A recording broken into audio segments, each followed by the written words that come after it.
नमस्कार साथियों, ITI career hub YouTube channel पे आप सभी का स्वागत है। तो आज हम पढ़ने जा रहे हैं शॉर्ट क्वेश्चन के बारे में। पिछली क्लासों में हमने पढ़ा था जो सभी चैप्टर थ्योरेटिकल के बारे में, और आज हम शुरू करने वाले हैं शॉर्ट क्वेश्चन। जिससे आज हम फर्स्ट चैप्टर के शॉर्ट क्वेश्चन पढ़ेंगे, इसी तरह आगे जितने भी चैप्टर करवाए हैं उनके शॉर्ट क्वेश्चन। तो पहला टॉपिक है हमारा सुरक्षा और स्वास्थ्य। तो इसका पहला क्वेश्चन है जैसे कि इस सुरक्षा चिन्ह का नाम क्या है। जैसे हमारे ये सिंबल दिया हुआ है, इसका मतलब इस सुरक्षा चिन्ह का नाम क्या है। पहला है चेतावनी चिन्ह।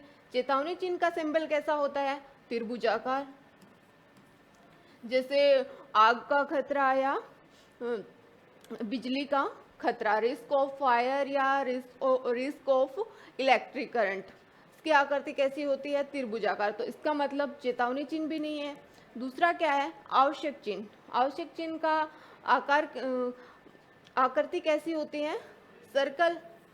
और आवश्यक चिन्ह का मतलब जैसे हाथों की सुरक्षा या कानों की सुरक्षा, वो कौन सा होता है हमारा? आवश्यक चिन्ह। तीसरा क्या है? निषेधक चिन्ह। निषेधक का मतलब किसी चीज के लिए, किसी काम के लिए मना करना। जैसे इसकी आकृति भी कैसी होती है? सर्कल। जैसे डू नॉट रन्स, दौड़ने के लिए मना करना। नो स्मोकिंग, धूम्रपान के लिए मना करना। तो इसका मतलब ये भी नहीं है। अगला है हमारा डी ऑप्शन, सूचनात्मक चिन्ह। किसी कार्य के लिए सूचना देना, यानी जैसे आगे प्राथमिक उपचार की सुविधा है या टेलीफोन की सुविधा या एग्जिट, बाहर जाने का रास्ता। तो इसकी आकृति कैसी होती है सूचनात्मक चिन्ह की? स्क्वायर यानी वर्गाकार। तो यहाँ इस सिंबल की आकृति कैसी है? वर्गाकार। और इसमें जो प्लस के जैसा जो सिंबल दिया हुआ है, ये किसका है? प्राथमिक उपचार की सुविधा। तो इसका मतलब राइट आंसर क्या हो जाएगा? सूचनात्मक चिन्ह। किसकी सूचना दे रहा है? कि आगे प्राथमिक उपचार की सुविधा है। इसका राइट आंसर हो जाएगा ऑप्शन डी। नेक्स्ट क्वेश्चन है, अग्नि का समन क्या है? अग्नि का समन मतलब आग बुझाने की कितनी विधियां होती हैं? आग बुझाने की 3 विधियां होती हैं। कौन कौन सी? स्मूथरिंग विधि, दूसरा होता है स्टार्विंग विधि, और तीसरा कौन सा होता है? कूलिंग विधि। स्मूथरिंग विधि कौन सी होती है? जो अग्नि को ऑक्सीजन की आपूर्ति से अलग करना, वो कौन सी विधि हो गई हमारी? स्मूथरिंग विधि। दूसरा होता है स्टार्विंग विधि। स्टार्विंग विधि में क्या आता है कि अग्नि से ईंधन अलग करना, वो कौन सी विधि आती है हमारी? स्टार्विंग विधि। तीसरी आती है जैसे कूलिंग विधि। कूलिंग विधि में क्या आता है कि जल का उपयोग करके टेम्परेचर को कम करना। तो यहाँ पूछा है स्मूथरिंग विधि के बारे में, यानी अग्नि का समन क्या है। तो अग्नि से ईंधन अलग करना, ये भी नहीं है। अग्नि में ईंधन मिलाना, ये भी नहीं है। या अग्नि से ईंधन अलग करना, ये भी नहीं है। या जल का उपयोग करके टेम्परेचर कम करना, ये भी हमारी नहीं है। ये कूलिंग विधि में आता है। तो इसका मतलब स्मूथरिंग विधि में कौन सा आता है? अग्नि को ऑक्सीजन की आपूर्ति से अलग करना, यानी हमारा राइट आंसर हो जाएगा ऑप्शन डी। नेक्स्ट क्वेश्चन है, निम्न में से भौतिक हानि क्या है? यानी फिजिकल हानि क्या क्या है? जैसे धूम्रपान, कंपन, शरण और रेडियो सक्रियता। तो हमारे फिजिकल हानि क्या है? इसमें धूम्रपान भी नहीं है, शरण भी नहीं है, रेडियो सक्रियता भी नहीं है। तो राइट आंसर क्या हो जाएगा इसका? Option B. फिजिकल हानि क्या है? यानी वाइब्रेशन, कंपन होना। नेक्स्ट क्वेश्चन है, निम्न में से अग्निरोधक का उपयोग करने का सही क्रम क्या है? यानी हमारा जो अग्निशामक यंत्र होता है, उसका अपन सही प्रयोग कैसे करेंगे? सबसे पहले खींचना या निशाना लगाना। इसका एक फॉर्मूला होता है, जैसे पास, PASS। पास का मतलब क्या होता है? P का मतलब होता है पुल, A का मतलब होता है एम, S का मतलब होता है स्क्वीज, और S का मतलब क्या होता है? स्वीप। यानी खींचना, और एम का मतलब निशाना लगाना, एस का मतलब स्क्वीज का मतलब दबाना, और एस स्वीप का मतलब घुमाना।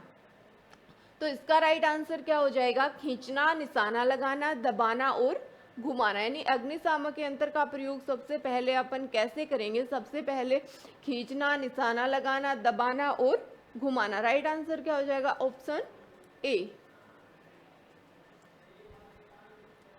नेक्स्ट क्वेश्चन है, निम्न में से कौन सा चरण 5S 5S संकल्पना में निम्न में से कौन सा चरण स्टैंडर्डाइजेशन को इंगित करता है? तो हमारा 5S कॉन्सेप्ट क्या है? 5S कॉन्सेप्ट 5S कॉन्सेप्ट क्या है? सॉर्ट, छांटना, सेट, व्यवस्थित करना, साइन, चमकाना, स्टैंडर्डाइजेशन,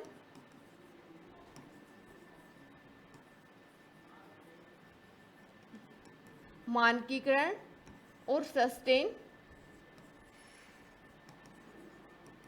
कायम रखना।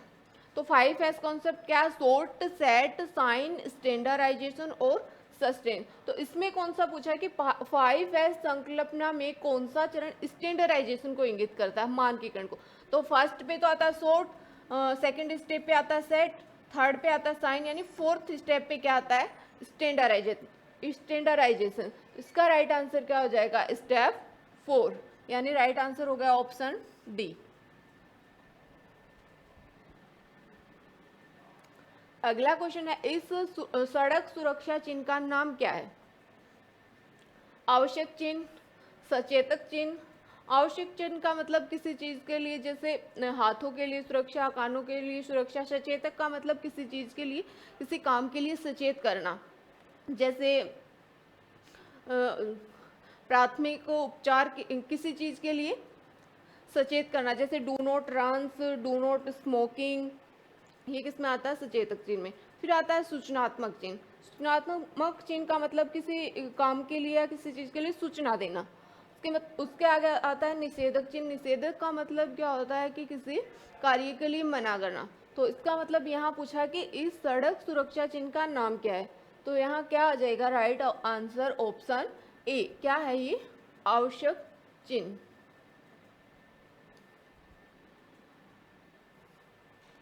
नेक्स्ट क्वेश्चन है, मूल श्रेणी में सचेतक चिन्ह के पश्च भाग का रंग कैसा होता है? यानी जो चेतावनी चिन्ह है उसके चेतावनी चिन्ह का जो बैकग्राउंड का जो कलर है वो कैसा होता है? ब्लू, श्वेत, पीला या हरा। तो बैकग्राउंड कलर कैसा होता है चेतावनी चिन्ह का? पीला। तो राइट आंसर हो जाएगा ऑप्शन सी। नेक्स्ट क्वेश्चन है, विद्युत उपकरण में लगी अग्नि हेतु कौन सा अग्निशामक यंत्र कौन से अग्निशामक का प्रयोग करेंगे?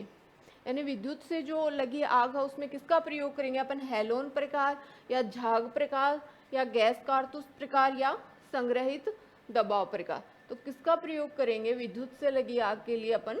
हेलोन प्रकार। यानी राइट आंसर क्या हो जाएगा? ऑप्शन ए इसका राइट आंसर हो जाएगा। अगला क्वेश्चन है, अपशिष्ट निपटान विधि कौन सी है जो क्या करती है? गर्मी पैदा करती है। जैसे पहला ऑप्शन है पुनर्चक्रण। पुनर्चक्रण का मतलब क्या है? एक बार जो क्रिया की गई है उसको दोबारा उपयोग में लाना। उसके बाद क्या है? खाद डालना। खाद डालना क्या है? एक प्राकृतिक प्रक्रिया है। उसके बाद आता है भस्मीकरण। भस्मीकरण का मतलब क्या है? किसी चीज का दहन होना या जलना। तो इसमें पूछा क्या है कि अपशिष्ट निपटान विधि कौन सी है जो गर्मी पैदा करती है? इसका मतलब इसका राइट आंसर क्या हो जाएगा? भस्मीकरण, ऑप्शन सी। भस्मीकरण का मतलब क्या होता है? किसी चीज का दहन होना या जलना।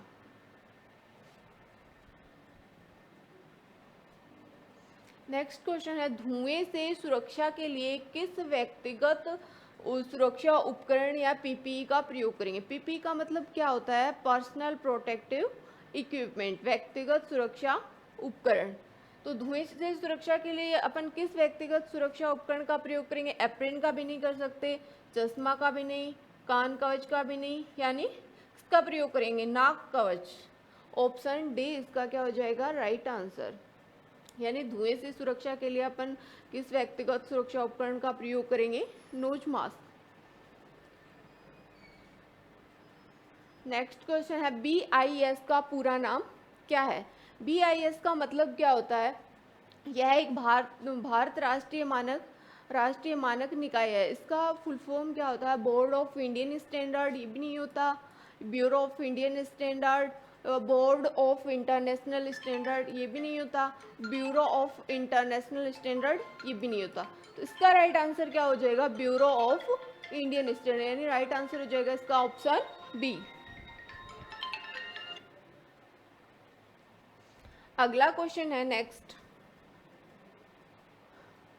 भारी लोड उठाने और स्थानांतरित करने के लिए किस पद्धति का उपयोग किया जाता है, यानी हैवी लोड उठाने के लिए अपन किसका प्रयोग करेंगे, विंड्स का भी नहीं कर सकते, लेयर और रोलर्स का भी नहीं कर सकते, मशीन चलित प्लेटफॉर्म का भी नहीं कर सकते, तो किसका प्रयोग करेंगे, क्रेन और, यानी हैवी लोड उठाने के लिए अपन किसका प्रयोग करेंगे, क्रेन और स्लिंग का, यानी ऑप्शन बी इसका राइट आंसर हो जाएगा। नेक्स्ट क्वेश्चन है कि आग बुझाने में स्टार्विंग क्या है। तो आग बुझाने की कितनी विधियां थी अपने, 3 विधि, स्मूथरिंग, स्टार्विंग और कूलिंग। तो स्मूथरिंग में तो आता है कि अग्नि को ऑक्सीजन की आपूर्ति से अलग करना, कूलिंग में आता है जल का उपयोग करके टेम्परेचर कम करना, और स्टार्विंग में कौन सा आता है कि अग्नि को ईंधन से अलग करना। तो इसका राइट आंसर क्या हो जाएगा, अग्नि से ईंधन मिलाना ये भी नहीं है, जल का उपयोग करके टेम्परेचर कम करना ये कूलिंग विधि में आता है तो ये भी नहीं है, या अग्नि से ईंधन अलग करना, इसका मतलब स्टार्विंग विधि में कौन सा आता है, अग्नि से ईंधन अलग करना। तो इसका राइट आंसर क्या हो जाएगा, ऑप्शन सी इसका राइट आंसर हो जाएगा। अगला क्वेश्चन है, अपशिष्ट निपटान विधि कौन सी है जो बहुत सारी क्या करती है, ऊर्जा बचाती है, जमीन में भरना, पुनर्चक्रण या भस्मीकरण या खाद डालना। तो ऊर्जा कौन सी बचाती, पुनर्चक्रण मतलब एक बार उपयोग में लिया गया विधिया दोबारा वापस उपयोग में लेना, वो कौन सी विधि थी, पुनर्चक्रण। इसका मतलब इसका राइट आंसर क्या हो जाएगा, ऑप्शन बी, यानी पुनर्चक्रण में क्या है कि इसमें बहुत सारी ऊर्जा बचाई जाती है। अगला क्वेश्चन है, पीपीई का नाम क्या है। पीपीई का मतलब क्या होता है, प्रोटेक्टिव पर्सनल प्रोटेक्टिव इक्विपमेंट। तो इसमें पर्सनल प्रोटेक्टिव इक्विपमेंट क्या है, जो ये सिंबल दिया गया है ये किसका है, नाक कवच भी नहीं है, सिर का कवच भी नहीं है, चेहरे का कवच भी नहीं है, इसका मतलब ये क्या है, हाथ स्क्रीन यानी हैंड स्क्रीन। इसका राइट आंसर क्या हो जाएगा, ऑप्शन डी इसका राइट आंसर हो जाएगा।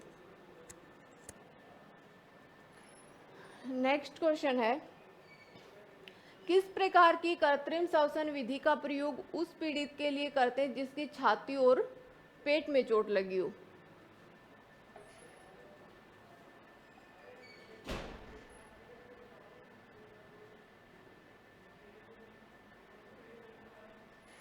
जिसकी छाती और पेट में चोट लगी हो। जैसे पहला है सेफर विधि, जब पीड़ित की पीठ पर छाले हो तो किस विधि का प्रयोग करेंगे, सेफर विधि। इसका मतलब ये भी नहीं है मुंह से मुंह विधि, यानी मुंह से सीधे हवा भरकर क्रिया पूर्ण करना, यानी ये भी नहीं है। मुंह से नाक विधि ये भी नहीं है। तो कौन सी बच गई, नेल्सन की भुजा ऊपर पीछे दबाव विधि। यानी किस प्रकार की कृत्रिम श्वसन विधि का प्रयोग उस पीड़ित के लिए करते हैं जिसकी छाती और पेट में चोट लगी हुई, यानी नेल्सन की भुजा ऊपर दबाव, भुजा पीछे दबाव विधि। यानी इसका राइट आंसर क्या हो जाएगा, ऑप्शन डी इसका राइट आंसर हो जाएगा। नेक्स्ट क्वेश्चन है, किस प्रकार के व्यावसायिक स्वास्थ्य के कारण संक्रमण हो सकता है। तो किस प्रकार के व्यावसायिक स्वास्थ्य के कारण संक्रमण हो सकता है, विद्युतीय नुकसान के लिए भी नहीं, जैविक नुकसान या शारीरिक खतरा या मानसिक खतरा। तो किसके कारण हो सकता है, इसमें आ जाएगा ऑप्शन बी इसका राइट आंसर हो जाएगा, जैविक नुकसान। अगला क्वेश्चन है, दिल के दौरे से पीड़ित व्यक्ति को आप कैसे पहचानेंगे। यानी रीढ़ की हड्डी में दर्द होना, इससे भी कोई पता नहीं चलेगा। मुंह पूरी तरह बंद हो जाएगा, इससे भी नहीं पता कर सकते। या पेट में अधिक सूजन, इससे भी नहीं पता चलेगा। या होठों के चारों ओर नीला रंग दिखाई देना। यानी दिल के दौरे से पीड़ित व्यक्ति को हम कैसे पहचानेंगे कि उसके होठों के चारों ओर कैसा कलर हो जाएगा, नीला कलर। तो इसका राइट आंसर क्या हो जाएगा, ऑप्शन डी इसका राइट आंसर हो जाएगा। नेक्स्ट क्वेश्चन है, पीड़ित के रक्त के बहाव को रोकने के लिए क्या प्राथमिक चिकित्सा उपलब्ध कराई जाती है। पीड़ित के रक्त के बहाव को रोकने के लिए अपन सबसे पहले क्या करेंगे कि घाव को दबाएंगे। तो पहला है ऑप्शन इसमें मलहम लगाना, ये भी नहीं है। चोट लगे हुए भाग को ऊपर रखना, ये भी नहीं है। चोट लगे हुए भाग को ड्रेसिंग करना, ये भी नहीं है। या चोट लगे हुए भाग पर दबाव डालना। यानी पीड़ित के रक्त यानी ब्लड को रोकने के लिए अपन सबसे पहले घाव को दबाएंगे। तो इसका राइट आंसर क्या हो जाएगा? Option D. अगला क्वेश्चन है, इस सुरक्षा चिन्ह का नाम क्या है? कौन सा सुरक्षा चिन्ह है?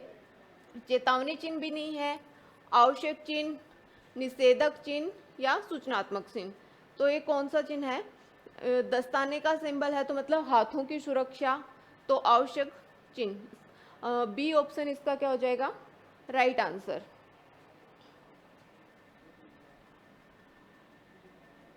अगला क्वेश्चन, पीड़ित को बचाने हेतु क्या तात्कालिक कदम उठाना चाहिए यदि वह अभी भी विद्युत शक्ति सोर्स के संपर्क में है? विद्युत झटके करंट से लगे व्यक्ति को हम सबसे पहले कैसे छुड़ाएंगे? जैसे हाथों द्वारा खींचे या धक्का दें, ये भी विधि प्रयोग नहीं कर सकते। अपने अधिकारी को सूचित करें, ये भी नहीं है।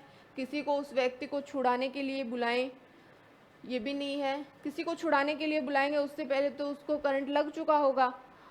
ऑप्शन डी है, संयोजकों को अलग करके शक्ति आपूर्ति को बंद कर दें। तो सबसे पहले अपन करंट से लगे व्यक्ति को छुड़ाने के लिए क्या करेंगे कि सप्लाई को ऑफ करेंगे। तो इसका राइट आंसर क्या हो जाएगा? ऑप्शन डी, संयोजकों को अलग करके शक्ति आपूर्ति को बंद कर दें। अगला क्वेश्चन है, इस चेतक चिन्ह का नाम क्या है? आकृति कैसी है? त्रिभुजाकार, यानी कौन सा सुरक्षा चिन्ह है? चेतावनी चिन्ह। विद्यालय का भी सिंबल नहीं है। संरक्षित, असंरक्षित, ये भी नहीं है। पैदल क्रॉसिंग, यानी इस सचेतक चिन्ह का नाम क्या है? पैदल क्रॉसिंग। इसका राइट आंसर हो जाएगा ऑप्शन डी।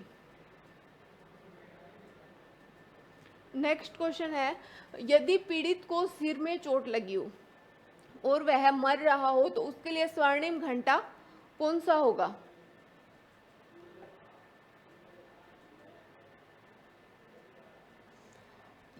यदि पीड़ित को सिर में चोट लगी हो और वह मर रहा हो तो उसके लिए स्वर्णिम घंटा कौन सा होगा? यानी दुर्घटना की स्थिति में प्रारंभ में 30 मिनट में मरने का खतरा क्या होता है? सर्वाधिक मरने का खतरा सर्वाधिक रहता है। यानी पहले 15 मिनट भी नहीं है, पहले 30 मिनट, पहले 45 मिनट या पहले 60 मिनट। तो इसका राइट आंसर क्या हो जाएगा? ऑप्शन बी, पहले 30 मिनट। अगला क्वेश्चन है, पीड़ित की कौन सी स्थिति को कोमा कहा जाता है? पीड़ित के कौन सी स्थिति को अपन कोमा कह सकते हैं? यानी बेहोश रहना और बुलाने पर उत्तर न देना, इस स्थिति को भी कोमा की स्थिति नहीं कहा जाता। दूसरा है होश में रहना और बुलाने पर उत्तर न देना, इसको भी नहीं कह सकते कोमा की स्थिति। तीसरा है सांस लेना और बुलाने पर उत्तर न देना, ये भी नहीं है। ऑप्शन डी है हमारा, पूरी तरह संवेदनशील होकर लेटे रहना और बुलाने पर उत्तर न देना। इसका राइट आंसर क्या हो जाएगा? ऑप्शन डी, यानी पीड़ित की कौन सी स्थिति को कोमा कहा जाता है? यानी पूरी तरह संवेदनशील होकर लेटे रहना और बुलाने पर उत्तर न देना। ऑप्शन डी इसका राइट आंसर हो जाएगा। अगला क्वेश्चन है, रासायनिक संकट के कारण हो सकते हैं। रासायनिक संकट के कारण हो सकते हैं जहर, ऑप्शन बी है कोरोसिव, ऑप्शन सी है रेडियो एक्टिव, यानी इसमें क्या हो जाएगा? रासायनिक संकट के कारण उपरोक्त सभी, यानी ऑप्शन डी इसका राइट आंसर हो जाएगा। नेक्स्ट क्वेश्चन है, चेतावनी संकेत में चित्र दर्शाए गए हैं, कौन सा प्रतीक विद्युत के खतरे की आशंका को प्रदर्शित करता है? यानी इसमें जो सिंबल दिए गए हैं ये किसके हैं? चेतावनी चिन्ह के। और इनमें से ये पूछा है कि बिजली के खतरे की आशंका को कौन सा सिंबल प्रदर्शित करता है? जैसे पहला सिंबल है ये हमारा किसका है? खतरे की आशंका, खतरे की आशंका। दूसरा जो सिंबल है ये हमारा किसका है, लेजर किरण।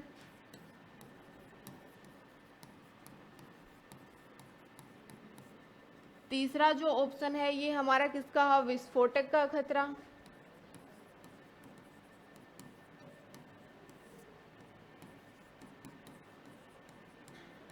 और जो ऑप्शन डी है ये हमारा किसका होगा, विद्युत झटके का खतरा। विद्युत झटके का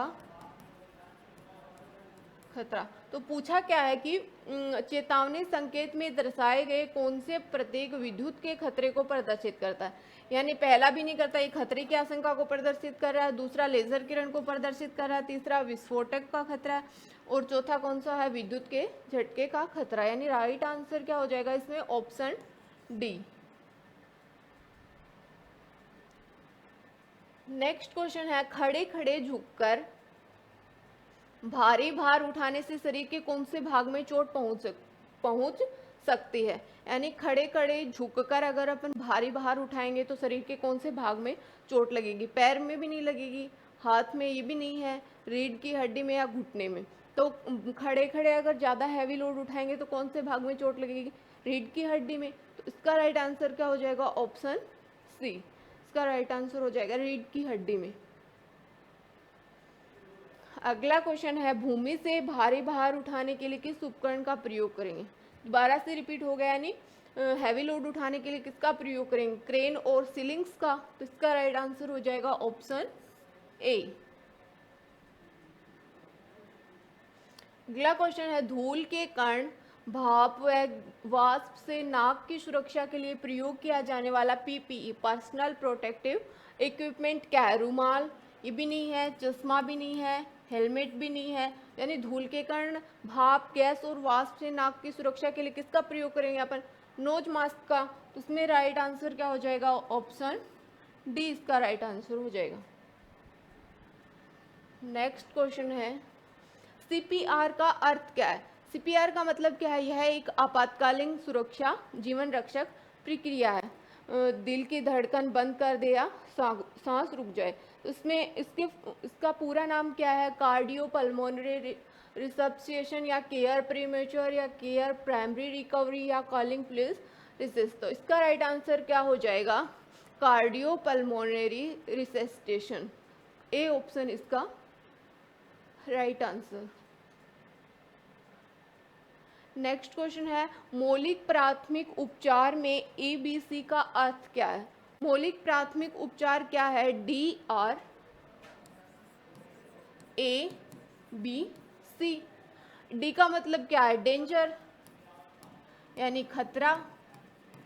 आर का मतलब क्या है,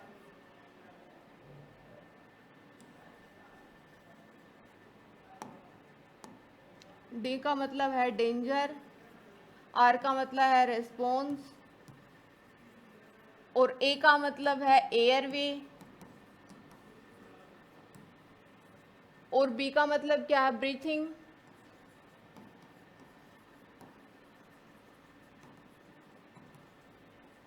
और सी का मतलब क्या है, सर्कुलेशन।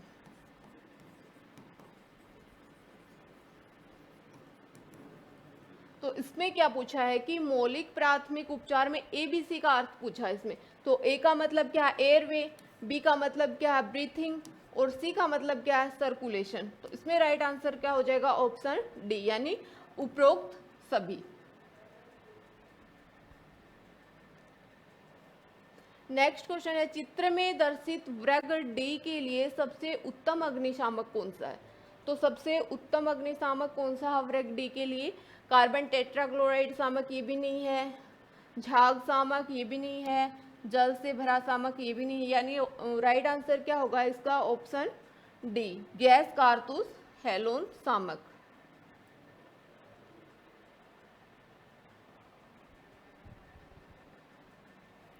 अगला क्वेश्चन है, एक ऐसा मानक जो अंतर्राष्ट्रीय जगत में मान्य है वह किस नाम से जाना जाता है।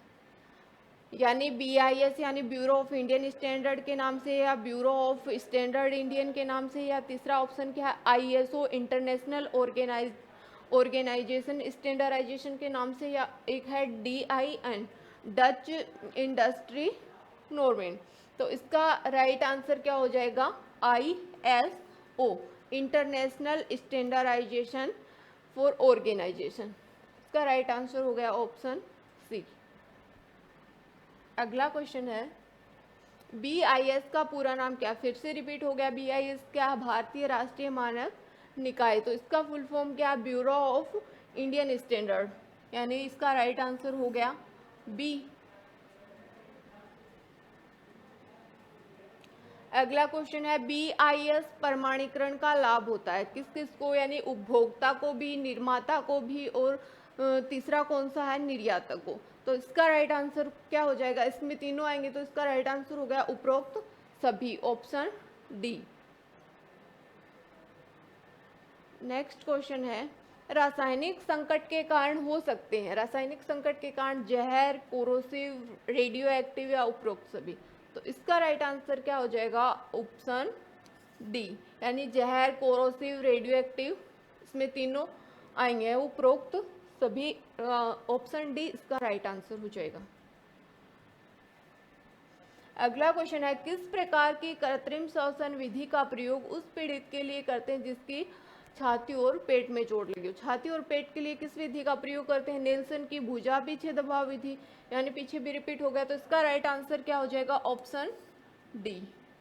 सेफर विधि का प्रयोग तो पीड़ित के पीठ पे छाले हो तो वहां तो सेफर विधि का प्रयोग करते हैं, और मुंह से मुंह विधि, सीधे मुंह से हवा भरकर क्रिया पूर्ण की जाती, तो ये भी नहीं। तो इसका मतलब क्या है? यहाँ नेल्सन की भुजा ऊपर पीछे दबाव विधि, इसका राइट आंसर डी हो जाएगा।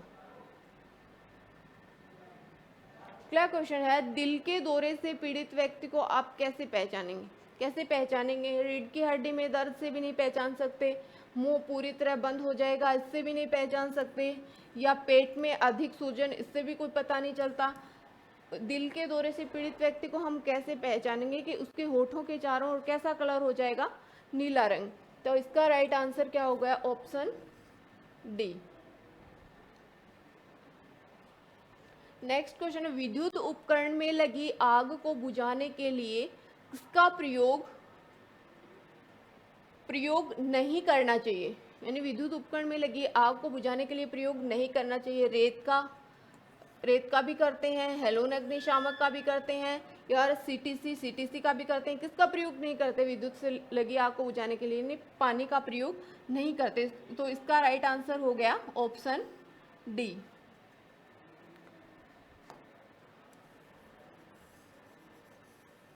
रेत का, हेलोन अग्निशामक का, CTC, इन तीनों का करते हैं लेकिन पानी का प्रयोग नहीं करते। तो इसका राइट आंसर हो गया option D. Next question 5S अवधारणा का दूसरा चरण क्या? तो 5S कॉन्सेप्ट क्या था अपना? पहला था सोर्ट, दूसरा था सेट, तीसरा था साइन, चौथा था स्टैंडर्डाइजेशन, और पांचवा क्या था अपना? सस्टेन। तो इसमें पूछा है कि दूसरा चरण क्या है? पहला था सोर्ट यानी छांटना, दूसरा था सेट यानी किसी चीज को व्यवस्थित करना क्रमबद्ध तरीके से। तो इसमें दूसरा चरण पूछा है, तो दूसरा चरण क्या? मानकीकरण नहीं, ये तो चौथा है क्रमबद्ध व्यवस्था। क्रमबद्ध व्यवस्था का मतलब किसी चीज को व्यवस्थित करना है, सेट करना। मतलब इसका राइट आंसर क्या हो जाएगा? Option B. अगला क्वेश्चन है राष्ट्रीय विद्युत संहिता 2011 की कौन सी धारा सामग्रियों की परिभाषा संदर्भ सहित बताता है? तो धारा 2, धारा 5, या धारा 6, या धारा 8। तो इसका राइट आंसर क्या हो जाएगा? धारा 2। Thank you. आज के लिए इतना ही। नेक्स्ट क्वेश्चन अपन करेंगे अगली क्लास में।